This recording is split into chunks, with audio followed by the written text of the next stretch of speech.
بچیوں کے ساتھ زیادتی کے اور پھر اس کے قتل کے واقعات ہوتے ہیں، اس میں الیکٹرانک میڈیا کا، ڈراموں فلموں کا بہت بڑا کردار ہے۔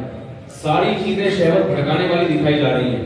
اسلام عورت کو حجاب کا حکم دیتا ہے تاکہ مردوں میں حیوانی شہوت نہ بڑھے۔ آپ نے تمام وہ چیزیں کھلے عام رکھی ہوئی ہیں کہ جس سے شہوت بھڑکتی ہے، تو نتیجہ کیا نکلے گا؟ پھر اسی طرح جنسی درندے اپنی حوث کو پورا کریں گے۔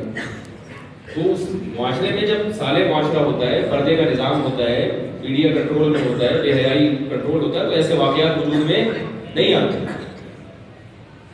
اس طرح جو ہے نا، یہ مجھے یاد ہے 8-10 سال پہلے مولانا اسلم شعوری صاحب کا ایک مضمون میں نے پڑھا تھا، مولانا اسلم شعوری شہید رحمہ اللہ تعالیٰ کے۔ اس وقت کراچی میں واقعہ ہوا تھا، کوئی سینما میں فلم دیکھ کے کچھ لڑکے نکلے، تو فلم کوئی ایسی بےہودہ تھی کہ ان کے جذبات بھڑکے، تو انہوں نے وہی سینما گھر سے نکلنے کے بعد کسی بچی کو اغوا کیا اور اس کا اسی طرح ریپ کر کے اس کو قتل کر دیا۔ ظاہر ہے اس کا ذمہ دار وہ سینما گھر ہوگا کہ نہیں ہوگا، جو آپ کے نیگیٹو جذبات کو بھڑکا رہا ہے، اور اس کو اب میڈیا بڑے اچھے لیول لگا کے پیش کرتا ہے، آزادی، نسوانیت، حقوق نسواں کے نام پر کہ عورت کو برقعے میں نہیں باندھو، وہ بھی آزاد ہے، اس کو بھی جینے کا حق ہے۔ تو یہ واقعات یورپ امریکہ میں اور بھی زیادہ ہوتے ہیں۔ ہمارے ایک رشتے دار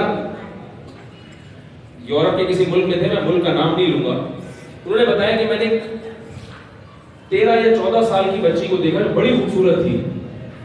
کہہ رہے میں نے دیکھا کہ وہ ذہنی توازن خراب ہے اس کا۔ 13 یا 14 سال کی بچی تھی، کافی اس میں یعنی اٹریکٹیو تھی بہت زیادہ، لیکن اس کا ذہنی توازن خراب تھا۔ کہہ رہے میں نے تفتیش کی تو پتا چلا اس کا اتنی مرتبہ ریپ ہوا ہے، جبری زنا اس سے اتنی مرتبہ ہوا ہے کہ ذہنی توازن کھو بیٹھی۔ تو ان کے ہاں اس سے زیادہ واقعات ہوتے ہیں جتنے ہمارے یہاں ہوتے ہیں۔ یہ پہلی بات تو یہ دماغ میں بٹھا لیں، ہمارا چونکہ میڈیا ہمارے خلاف زیادہ ذہن بنا رہا ہے، تو ہماری منفی خبروں کو بہت زیادہ اچھالا جاتا ہے۔ ان کے ہاں زیادہ ہوتے ہیں کیونکہ ان کے ہاں بے حیائی ہم سے زیادہ ہے، ان کو تو اپنے شہوت پہ کنٹرول ہی نہیں ہے۔ ان کو تو اگر یہ چیزیں نہ ملے نا تو پاگل ہو جائیں۔ تو ہمارے ہاں بھی ہم اسی کلچر کو فالو کر رہے ہیں جس کی وجہ سے اس قسم کے واقعات ہو رہے ہیں۔ تو پہلی بات یہ ہے کہ ان واقعات پہ کنٹرول کرنے کے لیے مذمتی بیانات کافی نہیں ہے، معاشرے سے بے حیائی کو ختم کرنا پڑے گا تاکہ نوجوان لڑکے جنسی درندے نہ بنے، عورت کو پردے میں لانا پڑے گا۔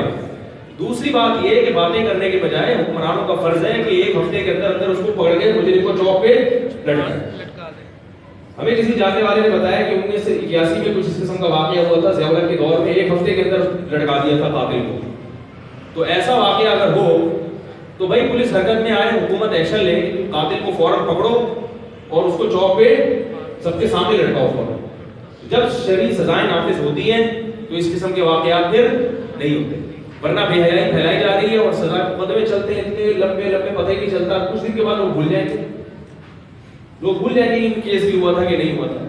کس قدر ظلم اور زیادتی کی بات ہے، اس میں فوراً قرار واقعی کی سزا ملنی چاہیے، عبرتناک سزا ملنی چاہیے اس کو، تب جا کے مسائل پہ کنٹرول ہوتا ہے۔ یہ جو مسئلہ میں نے بتایا تھا کہ اس طرح سے اگر کسی شخص نے طلاق دی ہے، ایک طلاق